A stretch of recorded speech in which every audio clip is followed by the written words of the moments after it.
वह साल 1977 था जब तत्कालीन प्रधानमंत्री इंदिरा गांधी द्वारा लगाई गई इमरजेंसी के 19 महीने बाद देश में छठा लोकसभा चुनाव हुआ था। देश भर में तब कांग्रेस के खिलाफ हवा थी। ऐसे में कांग्रेस के विकल्प के तौर पर बनी जनता पार्टी पर लोगों ने भरोसा किया था, जिससे जनता पार्टी को उस आम चुनाव में 542 में से 295 सीटें मिली थी, जबकि बहुमत के लिए 272 सीटों की ही दरकार थी। ऐसे में कांग्रेस की 198 सीटों का नुकसान हुआ था। वहीं जनता पार्टी के नेता के रूप में 81 साल के मोरारजी देसाई देश के पहले गैर कांग्रेसी और चौथे प्रधानमंत्री बने। उन्होंने 24 मार्च 1977 को देश की बागडोर संभाली थी। उसी साल देश के सबसे बड़े राज्य उत्तर प्रदेश में 7वीं विधानसभा के लिए चुनाव हुए। इन चुनावों में भी जनता पार्टी ने बेहतरीन प्रदर्शन किया था, जिसमें 425 सदस्यों वाली यूपी विधानसभा में तब जनता पार्टी ने प्रचंड बहुमत हासिल करते हुए कुल 352 सीटें जीती थी। लखनऊ से लेकर नई दिल्ली तक तब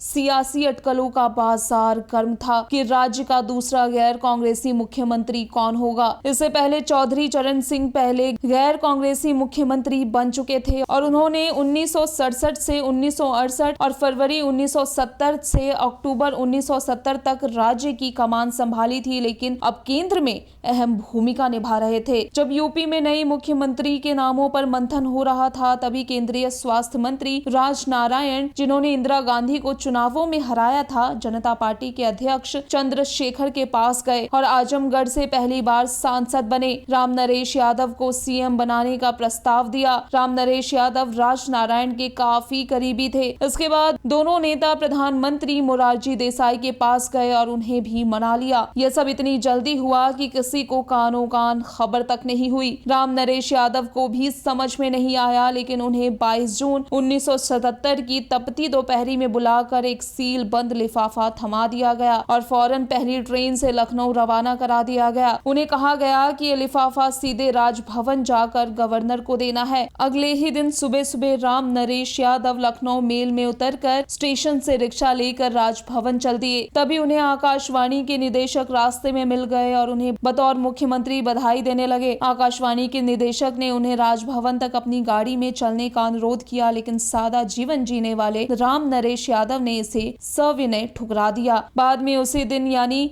23 जून 1977 की शाम में राम नरेश यादव को राजभवन में राज्य के 10वें मुख्यमंत्री के पद की शपथ दिलाई गई। इसके बाद उन्होंने एटा के निधौली कला से विधानसभा चुनाव जीता। जब वो मुख्यमंत्री पद से इस्तीफा देने राजभवन गए, तब भी वो इस्तीफा देकर वापस रिक्शे पर ही अपने घर लौटे थे। इसे संयोग कहा जा सकता है या फिर राम नरेश यादव की सादगी। राम नरेश यादव आजमगढ़ के औंधीपुर गांव के रहने वाले थे। उनका जन्म 1 जुलाई 1928 को हुआ था। वह लोगों के बीच बाबूजी नाम से लोकप्रिय थे। बाद में यादव ने जनता पार्टी छोड़ दी और लोकदल में शामिल हो गए, जिसके बाद वो कांग्रेस में शामिल हो गए। यूपीए सरकार में उन्हें छत्तीसगढ़ और मध्य प्रदेश का राज्यपाल बनाया गया था। बाद में व्यापम घोटाले में नाम आने के बाद उन्होंने 2015 में गवर्नर पद से इस्तीफा दे दिया था और लंबी बीमारी के बाद 22 नवंबर 2016 को उनका लखनऊ में निधन हो गया था। Bureau report, ABN news.